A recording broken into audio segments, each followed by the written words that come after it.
बैठ जाओ भैया, सभी लोग बैठ जाओ। किसी का आधार कार्ड छूटा है क्या यहाँ पे?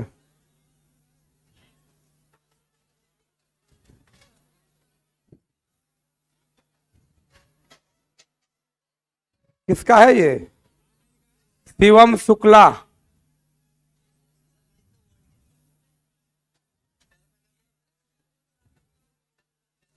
ये 2002 में पैदा हुए थे। बैठ जाओ बैठ जाओ।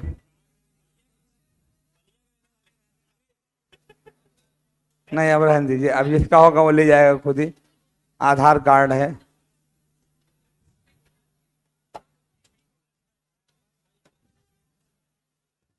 आप लोग क्या कोई नया चैप्टर पढ़ रहे थे सर? समास पढ़ रहे थे आप लोग ना। और समास में क्या पढ़ रहे थे? आपको ये बताया गया था कि समास कहते किसे हैं। किसे कहते हैं समास? दो या दो से अधिक शब्दों के मेल से नया शब्द बनाने की प्रक्रिया का नाम क्या है? समास है। पहले हम लोग समास को और आगे पढ़ने से पहले समास से संबंधित कुछ शब्दावलियां को पढ़ेंगे। वहीं पर हेडिंग डालिएगा कॉपी के सेंटर पे, समास से संबंधित कुछ शब्दावलियां लिखे। समास से संबंधित कुछ शब्दावलियां लिखिएगा। समास से संबंधित कुछ शब्दावलियां हम लाइन से लिख रहे हैं, आप लोग उसको देखें और इसके बाद डायरेक्टली यहीं पर मैं समझाऊंगा एक साथ। लिखिएगा फर्स्ट नंबर, हेडिंग बनाए समास, क्वामा समस्त पद एवं समास विग्रह। समास विग्रह, ये हेडिंग है आपकी, हेडिंग बनाए इसको। समास समस्त पद एवं समास विग्रह। अब इसको आप लोग समझने का प्रयास ना करिएगा, केवल लिखिएगा, ठीक है? लिखिएगा। ये पहली हेडिंग है आपकी, समास समस्त पद एवं समास विग्रह। दो या दो से अधिक शब्दों के मेल से, दो या दो से अधिक शब्दों के मेल से, शब्दों के मेल से नया शब्द बनाने की प्रक्रिया को, नया शब्द बनाने की प्रक्रिया को, नया शब्द बनाने की प्रक्रिया को समास कहा जाता है। नया शब्द बनाने की प्रक्रिया को समास कहा जाता है। समास कहा जाता है। एवं इस प्रक्रिया में, एवं इस प्रक्रिया में जो नया शब्द बनता है, इस प्रक्रिया में जो नया शब्द बनता है उसे समस्त पद या सामासिक पद कहा जाता है। उसे समस्त पद या सामासिक पद कहा जाता है। सामासिक पद कहा जाता है, कहा जाता है। Paragraph change. किसी समस्त पद में से, किसी समस्त पद में से, समस्त पद में से शब्दों को अलग करने की प्रक्रिया, किसी समस्त पद में से शब्दों को अलग करने की प्रक्रिया, अलग करने की प्रक्रिया समास विग्रह कहलाती है। समास विग्रह कहलाती है। समास विग्रह कहलाती है। कहलाती है। ये हमारी पहली परिभाषा थी। दूसरा नंबर दूसरा नंबर क्या है? हेडिंग देखिए क्या है लिखा है, पूर्व पद एवं उत्तर पद। पूर्व पद एवं उत्तर पद। उत्तर पद। पूर्व पद एवं उत्तर पद। किसी समस्त पद में, किसी समस्त पद में, पद में जो पहला शब्द होता है, किसी समस्त पद में जो पहला शब्द होता है, पहला शब्द होता है, उसे प्रथम पद कहते हैं। उसे प्रथम पद कहते हैं। प्रथम पद कहते हैं अथवा पूर्व पद कहते हैं। अथवा पूर्व पद कहते हैं। कहते हैं। तथा तथा समस्त पद में, समस्त पद में जो दूसरा शब्द होता है, तथा समस्त पद में जो दूसरा शब्द होता है, शब्द होता है, उसे उत्तर पद, उसे उत्तर पद या द्वितीय पद कहा जाता है। उसे उत्तर पद या द्वितीय पद कहा जाता है। कहा जाता है। समझ में तो नहीं आ रहा आप लोगों को? बहुत अच्छी बात। जिसको समझ में आ रहा हो वो दिमाग कम चलाए अपना। अभी मैं एक साथ समझाऊंगा ना तीनों। तीसरा नंबर क्या है? प्रधान पद एवं गौड़ पद। प्रधान पद एवं गौड़ पद। प्रधान पद एवं गौड़ पद। गौड़ पद।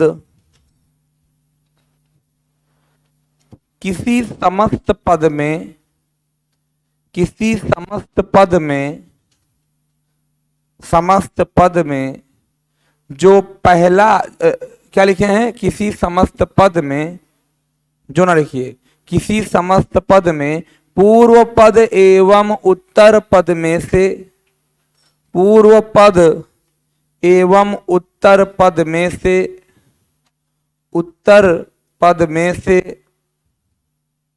में से जिस पद के अर्थ का प्रभाव, जिस पद के अर्थ का प्रभाव, अर्थ का प्रभाव अधिक रहता है, अधिक रहता है, उसे उसे उसे प्रधान पद कहा जाता है। उसे प्रधान पद कहा जाता है। कहा जाता है। एवं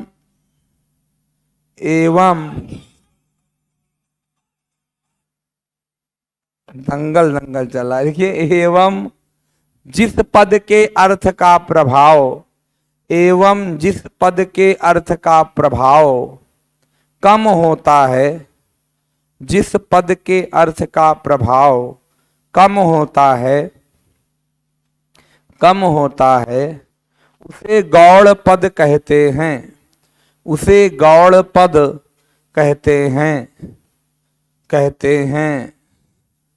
देखिए, आप लोग अपने जीवन में, पूरे जीवन की बात बता दूं, कभी आपने ये समास को इस तरीके से नहीं पढ़ा होगा। क्यों? पढ़े हैं क्या? कोई नहीं पढ़े हैं? पढ़े भी होंगे तो हमसे पढ़े होंगे। प्रधान पद, ये जो आप दुनिया भर का लिख रहे हैं, समस्त पद, पूर्व पद, अंतिम पद, तो कई लोग के दिमाग में आया होगा, पता नहीं है कि आप पद पद पढ़ा रहे हैं हम लोग को। हम समास पढ़ना है ना, हम जान रहे हैं। अब मैं समझा रहा हूं, इसको अच्छे से समझिए। ये जितनी चीजें लिखी हैं, अगर ये सब जानेंगे तभी समास को समझ पाएंगे। आइए देखते हैं हम लोग। सभी लोग शांति से केवल बोर्ड पर ध्यान दे। मैं आपसे पूछूंगा और आपसे ही बात करके यहां पर लिखूंगा। मैंने यहां पर लिखा, मजा नहीं आ रहा है।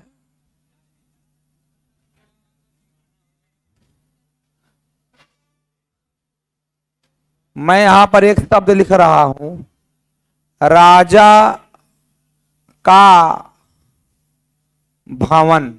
कितने शब्द हैं यहां पर? बोलो भाई। 3 शब्द। लिखना बंद कर दीजिए सभी लोग। कितने शब्द हैं? 3।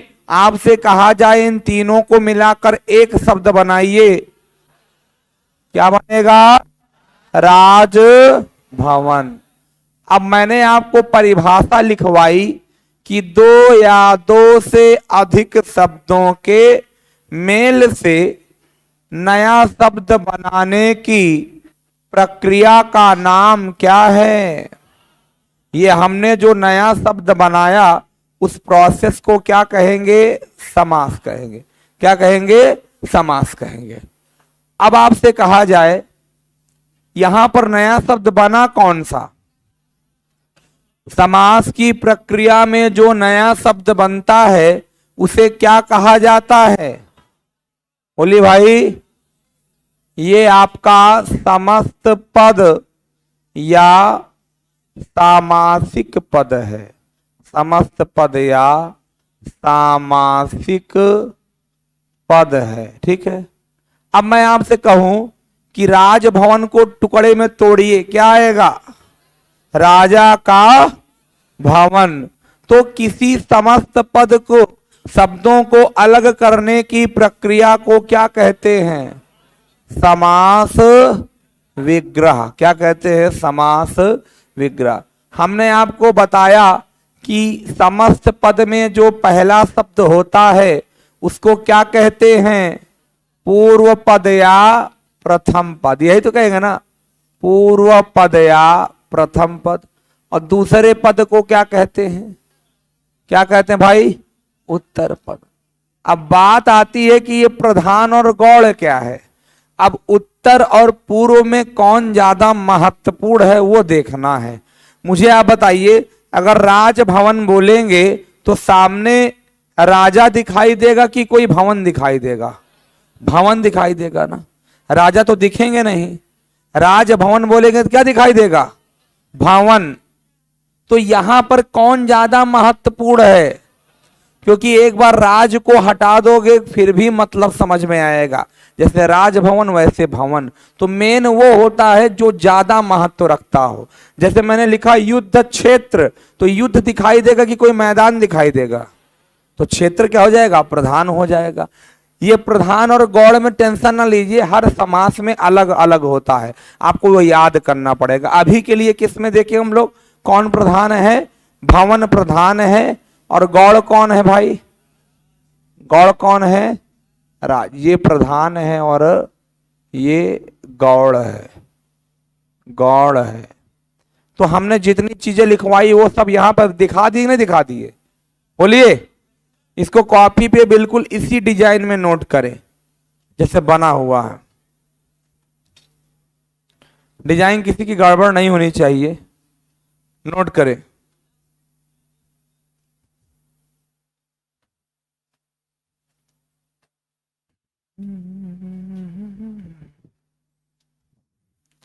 आप लोगों में हिंदी की नोट्स तो सब लोग बना ही लिए होंगे ना, कि कुछ लोग अभी खिचड़ी पका रहे हैं। इसमें पुराने वाले छात्र अभी भी बैठते हैं क्या? कुछ लोग हैं क्या ओल्ड जो पढ़े हुए हैं हमसे? कोई नहीं है, सब लोग नए हो। ये बताता हूं, तुम पुराने हो ना, तुमको पुराना कर दिया जाएगा, अभी टेंशन ना लो।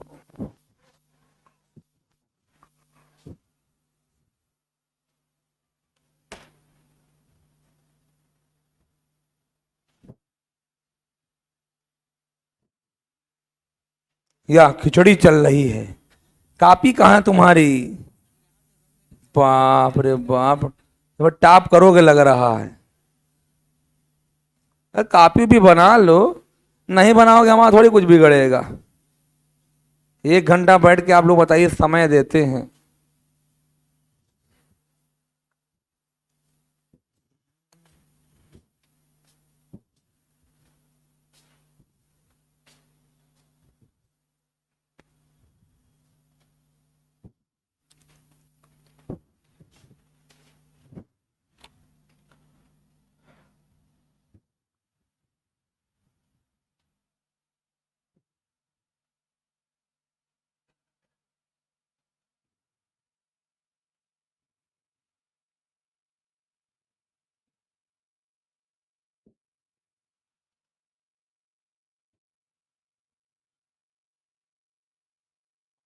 लिख लिए इसको। अब यहां इतना हम लोग जब समझ गए हैं, अब हम लोग समास को पढ़ना जान जाएंगे। देखिए, अगर आपसे कहा जाए समास के कितने भेद होते हैं, क्या बताएंगे उत्तर? कितने भेद होते हैं? समास कितने प्रकार के? 6 ना, 6।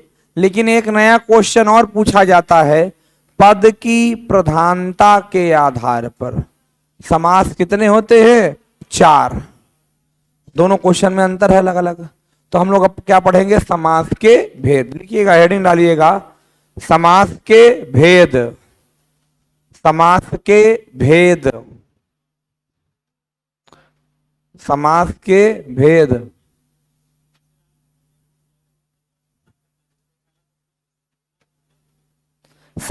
कभी भी पूर्व पद और उत्तर पद समास विग्रह में नहीं होता। किसमें होता है? समस्त पद में। आप कभी पूर्व पद या उत्तर पद यहां से नहीं चेक करोगे। कहां चेक करोगे? समस्त पद में से। ठीक है? हाँ, जो पहला है वह पूर्व पद है। जैसे मैंने दिया मुंह नोचवा, पूर्व कौन है? और उत्तर कौन है? नोचवा। देखिए, आप लोग हमसे क्लास में कोई भी क्रॉस क्वेश्चन पूछ सकते हैं। हम डरते हैं क्या आपसे? हाँ, डरे वो जिसको हिंदी ना आए। समझ रहे हैं बात को? समझ गए नहीं समझ गए? जिसको हिंदी ना आए वो डरे, वो इसे डरता रहेगा कि देखो मैं पढ़ाऊंगा, कोई पूछे उछेगा नहीं, जितना लिखवा दूं वही आएगा पेपर में। समझे ना? आप किसी भी तरीके क्वेश्चन बना के उठा के यहां वहां दाएं बाएं, ऑल इंडिया में जितने क्वेश्चन हो आप कभी भी पूछ सकते हैं। इससे बेफिक्र रहिए। और अगर मैं उसका, मेरी बात बता रही ना वजह, ये बात सुनिए। अगर किसी किताब, अगर किसी मैं बता रहा हूं और उत्तर आप जो आप जहां से पूछ रहे हो वहां उत्तर गलत दिया है, अगर मतलब वहां उत्तर जो बता है मैं वो ना बता के दूसरा उत्तर बता रहा हूं, तो हम गलत नहीं हैं। आप हल्का समझे क्या?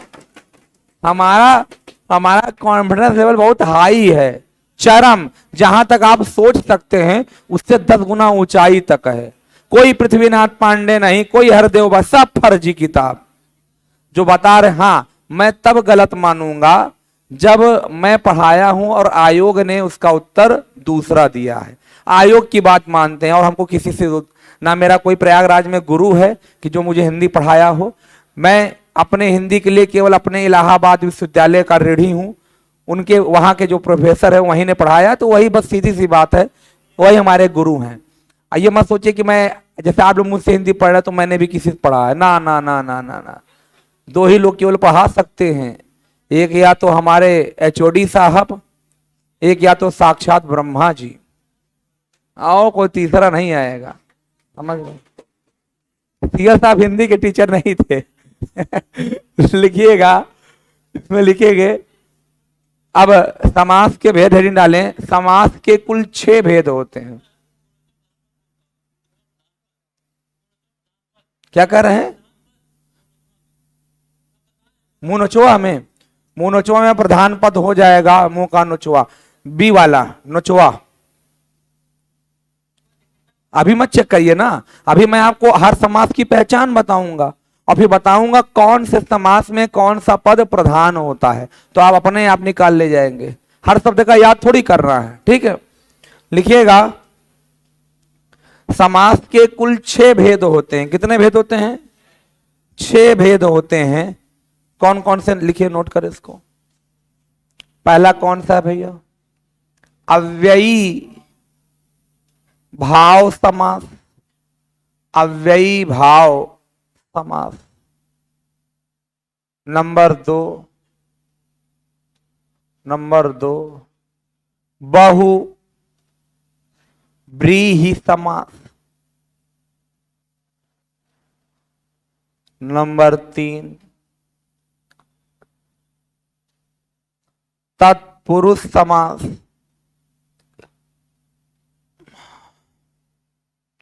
नंबर 4 द्वंद्व समास।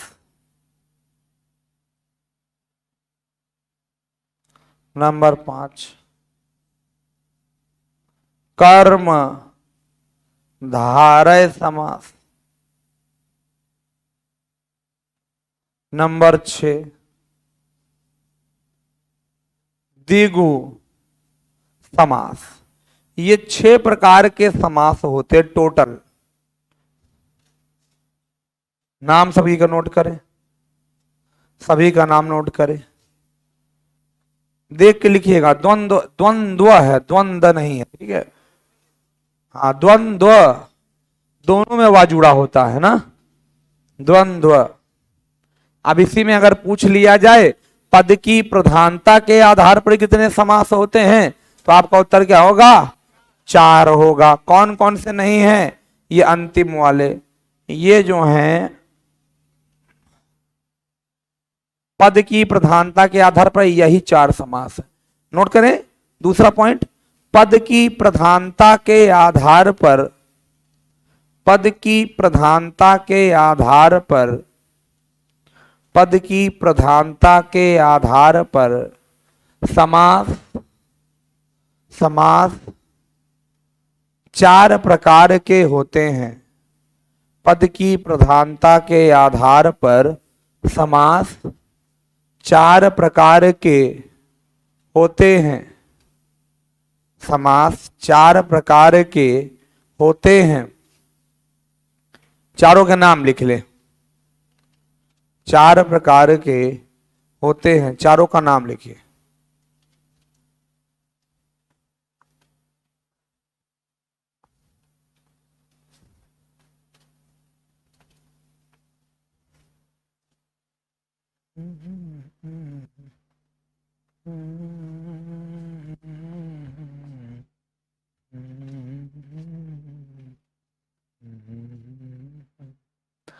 आप लोग उपसर्ग तो जानते ही होंगे। हमने लिखा प्रतिधन मान बराबर प्रतिमान। उपसर्ग क्या है इसमें? प्रति है। और प्रत्यय जानते ही हैं, जो अंतिम में जुड़े।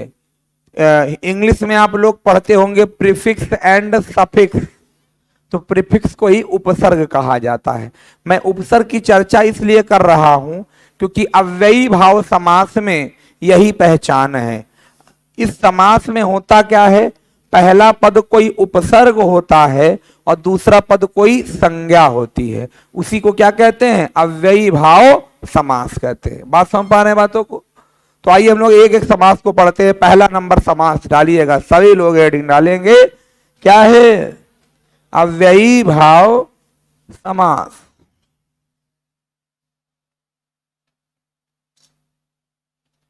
पहला नंबर डालेंगे अव्ययी भाव समास। अव्ययी भाव समास।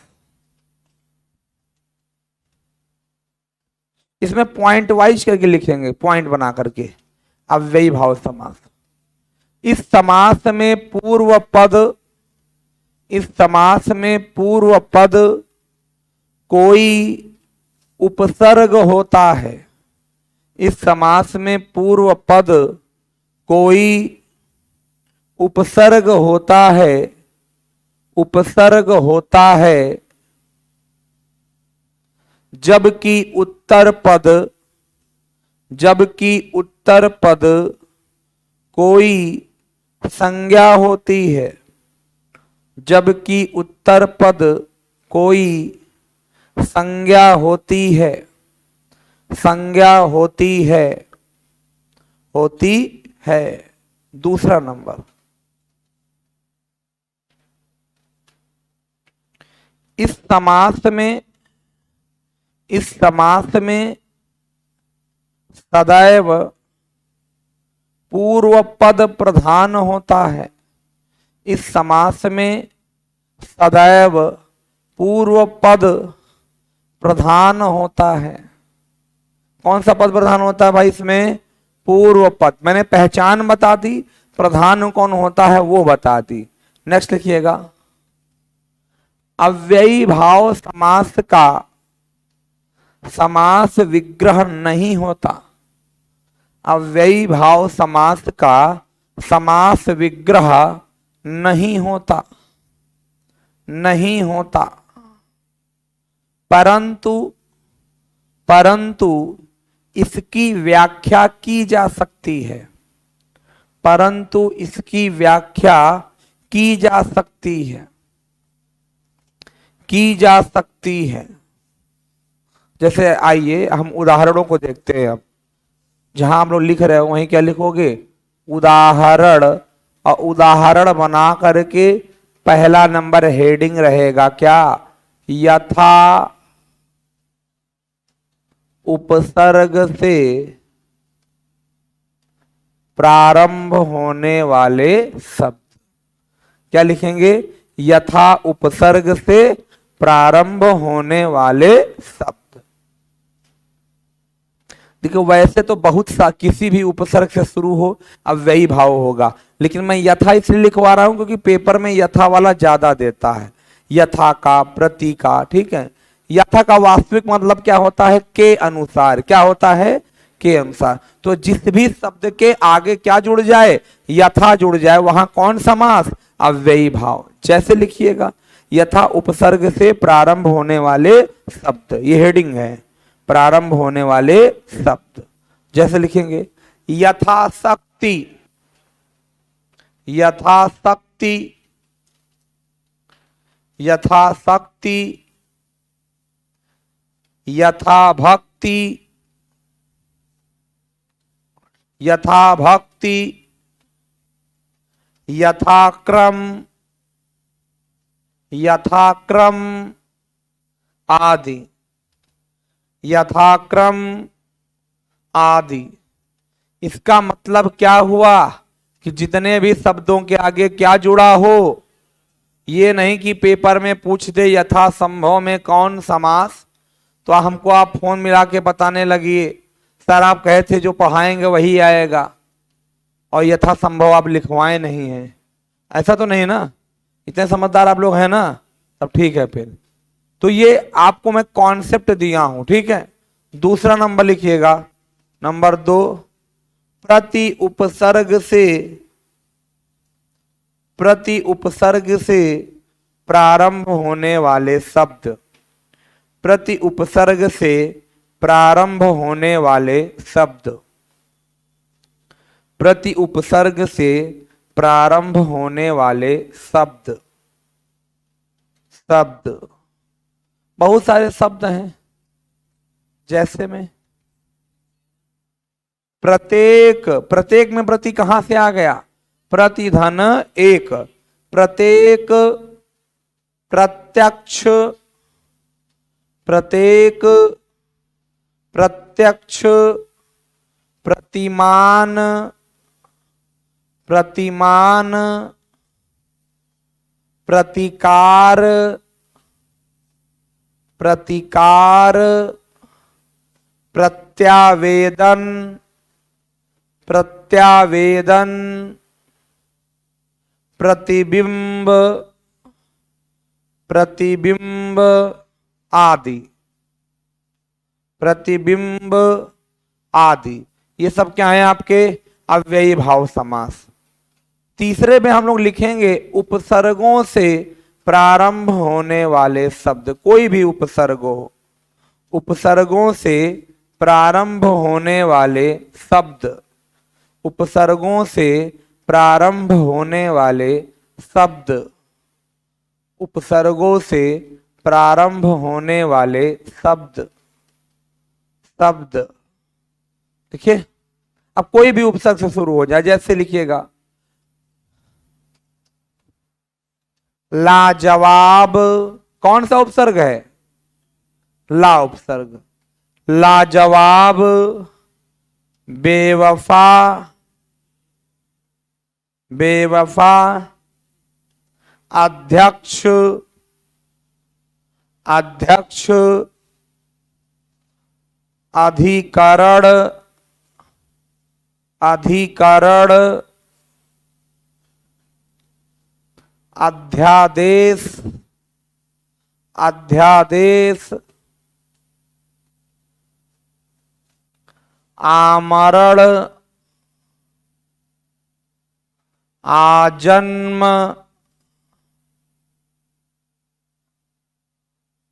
आमरण, आजन्म, आजीवन, भरपेट, भरपूर,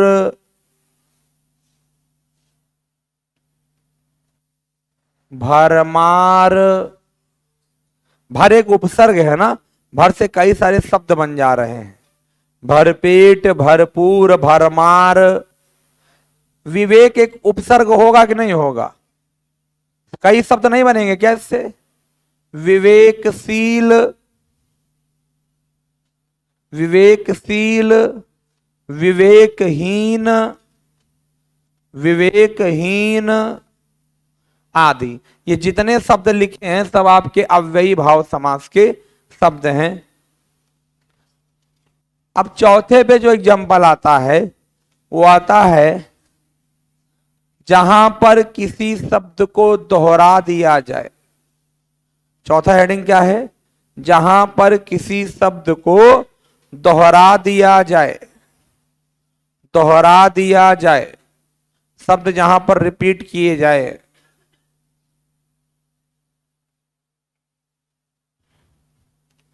जैसे अगर मुझे क्वेश्चन पूछना हो तो कई बार हम क्या, या कोई भी पूछना हो पेपर बना के, मैं, अच्छा आप लोगों का ऑनलाइन पेपर होता है, उसमें रैंक बताता है, बता देगा तुरंत रैंक, सब लोगों का अंक बता देगा, माइनस मार्किंग व्यवस्था है। ऑनलाइन टेस्ट काबिल आप लोग हैं। अब मैं समास पढ़ा दूंगा, संधि पढ़ा दूंगा, तो मैं किसका टेस्ट लूंगा आपको?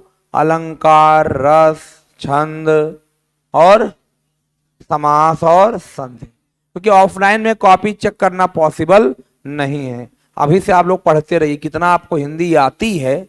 और सबसे कमाल बात तो ये है कि जितना पढ़ाया हूं उसी में से जो लड़का नोट्स पूरी याद किया है वो भनभना देगा पूरा एकदम। समझ आई बात? मैं जब टेस्ट लूंगा आपका, न 60 नहीं, 60 ज्यादा हो जाएगा, 50 अंक। कितने अंक? 50 अंक का टेस्ट लूंगा। संधि के बाद लूंगा, ध्यान रखना, बहुत ज्यादा दिन दूर नहीं है। नहीं, समास पढ़ाऊंगा फिर संधि पढ़ाऊंगा। 50 अंक का टेस्ट होगा और मैं माइनस मार्किंग कितनी करूंगा? ना ना ना ना, 1/2। वो क्या कर रहे हैं? हमारा बस चले तो हम 100% कर दे। और क्या समझे हैं आप? मैं चाहता हूं कि बच्चा जब टेस्ट दे तो फूंक फूंक के दे। फूंक फूंक चलना मत समझते हैं, सोच विचार, उसको लगे कि हाँ वास्तव में खतरनाक पेपर है। 1/2 की माइनस मार्किंग करता हूं और माइनस मार्किंग करूंगा। और इस, क्योंकि आप सभी लोग शुरू से हमसे पढ़ रहे हो, कोई ये नहीं कह सकता सर मैं बाद में आया हूं, सब लोग पढ़ रहे हो, इसलिए कोई किसी के साथ सहानुभूति नहीं। मैं आपकी कैटेगरी बता दूं, अपने आप कैटेगरी समझ लीजिएगा। इन 50 अंकों में जो विद्यार्थी नंबर पाता है कितना? 38+। अच्छा है, माइनस मार्किंग रहेगी ना, क्या रहेगा? Minus marking. अच्छा है। जो 40 प्लस पाया, बहुत अच्छा। जो 45 प्लस पाया, कोई जवाब ही नहीं, वो लाजवाब है। ये तो टापरों की गैंग हो गई। अब गदहिया गोल भी सुन लें। कुछ लोग का मन होगा सर हमारी वाली कैटेगरी नहीं बता रहे हैं, आओ मैं वो भी बता दूं। जो विद्यार्थी 20 से 10 के बीच पाया, गदहा। जो 10 से 0 के बीच पाया, महागदहा।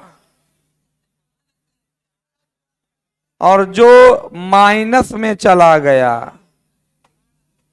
अड्डेबाज। दे लो भाई, ये कैटेगरी है। मैं किसी को ये नहीं कहूंगा आप क्या हो। आप देखिएगा नंबर 16 नंबर ग्रेड मिलाइए, कौन सा ग्रेड पाए हैं आप? गदहा। रख के अपने घर में फोन, इसको फोटो खींच लो, मैं भी खींच लूं, यही कैटेगरी रहेगी। रख के अपने हिसाब क्या करोगे आप लोग? घर में बता दोगे कि पिताजी मैं ग्रेड पाया हूं।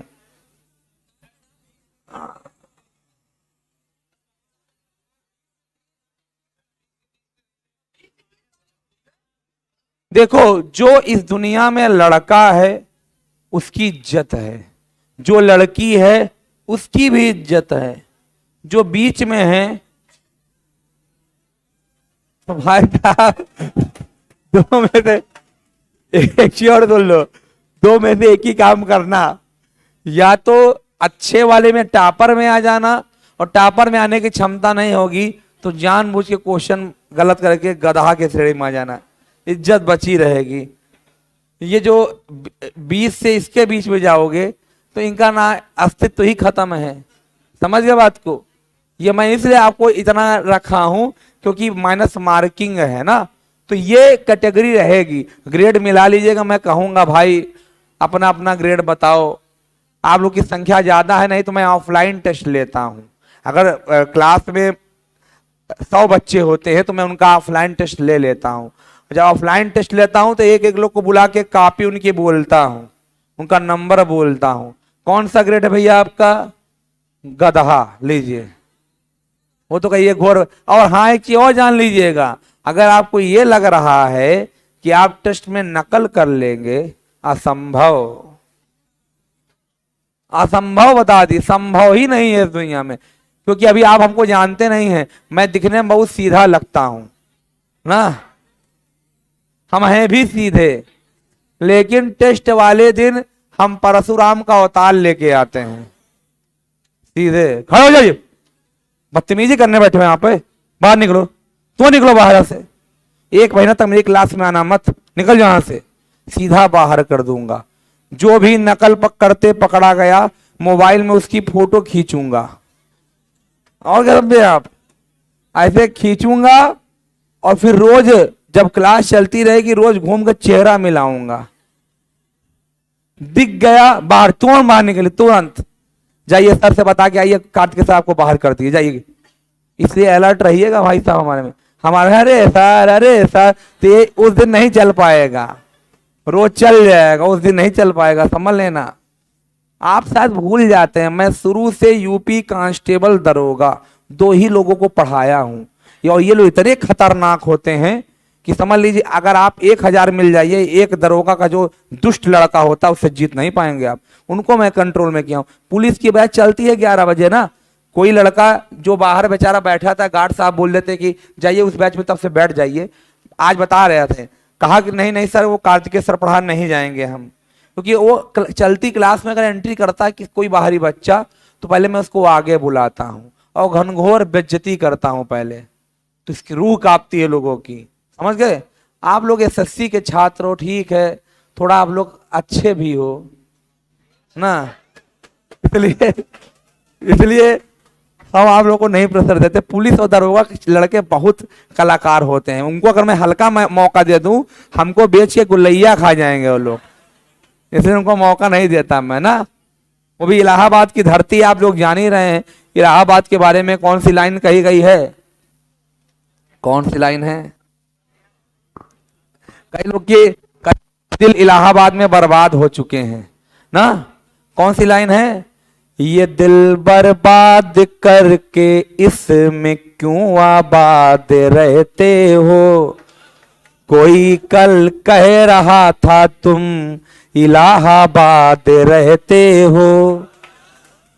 ये कैसी शोहरतें मुझको अता कर दी मेरे मौला, मैं सब कुछ भूल जाता हूं मगर तुम याद रहते हो।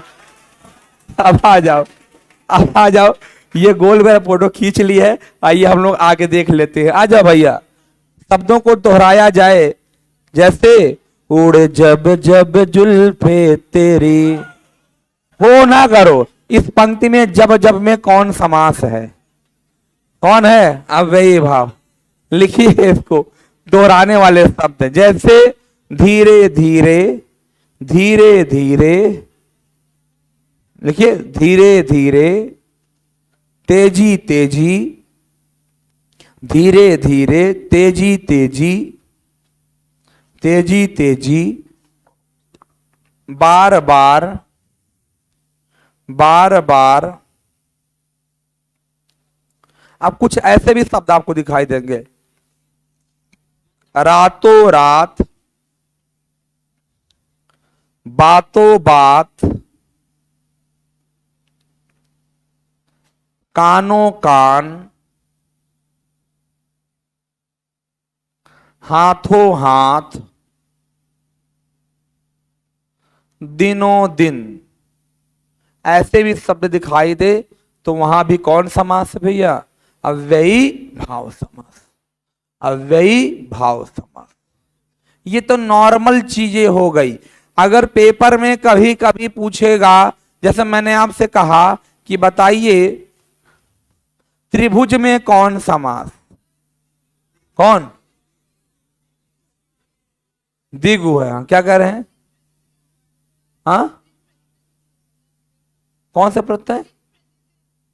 दिन, वो भी यही है जो आप करते हो ना, प्रतिदिनम कहा जाता है उसको, उसमें भी कौन सा समास होगा? यही समास हो, उसको दिना दिनम भी कहते हैं, यही समास होता, अव्ययी भाव भी। अब ध्यान सुनिएगा जो हम बता रहे हैं, त्रिभुज में कौन समास? द्विगु। क्यों? पहला शब्द संख्यावाची है और दूसरा पद क्या है? कोई संज्ञा का नाम है। तो आपसे पेपर में पूछेगा पंच गंगा, कौन समास? यही तो गलती कर गए आप।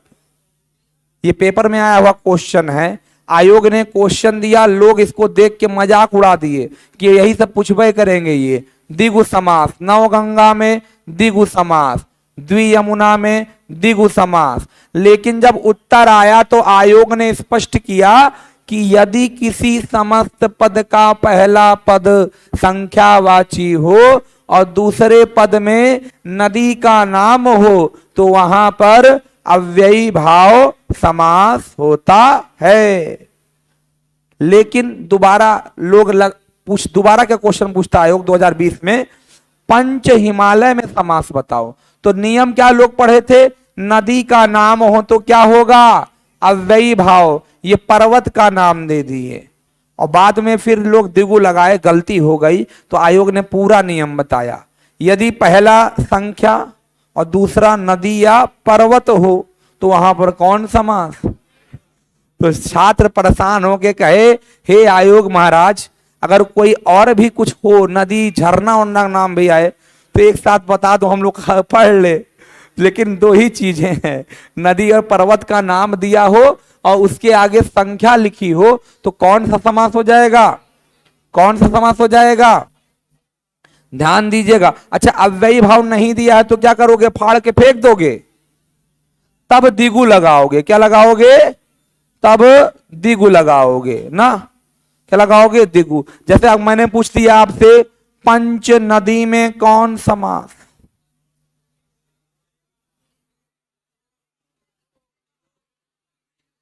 कितने लोग कह रहे हैं भाई दिगु है?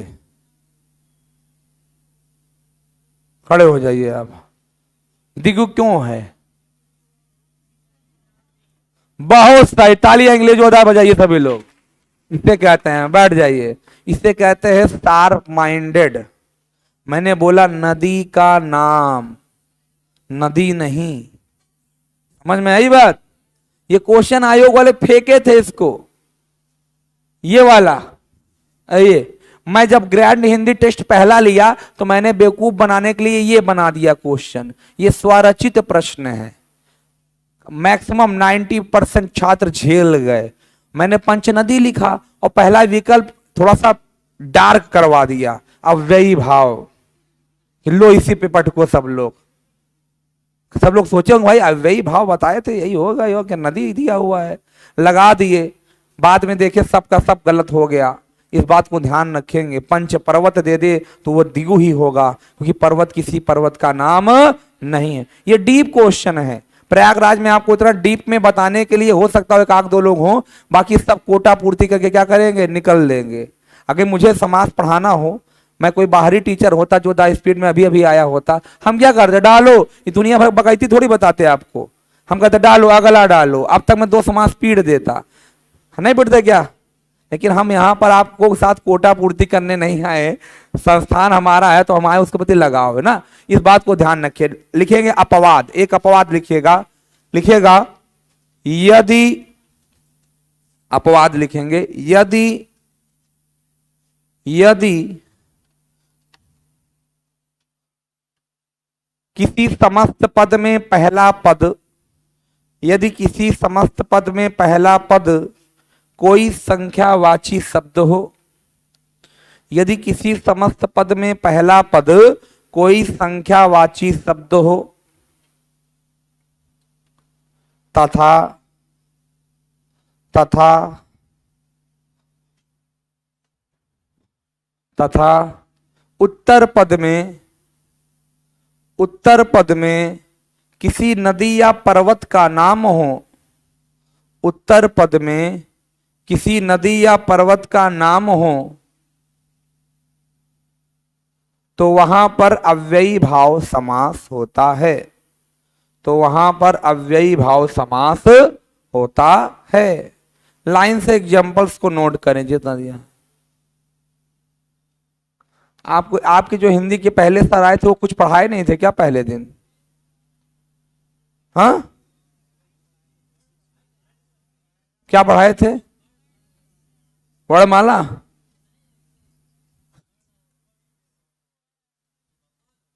हाँ हाँ हाँ हाँ, लिखिए, नोट करिए इसको, जितना शब्द दिया लाइन से।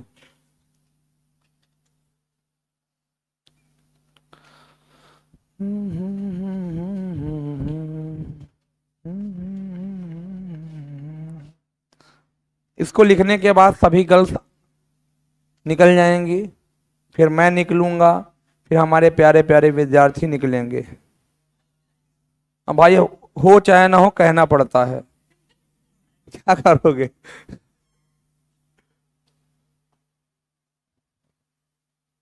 लाइन से लिख लीजिए इसको। कल हम लोग नया समास पढ़ेंगे, बहुब्रीहि समास, ठीक है? चलो आप लोग निकलो।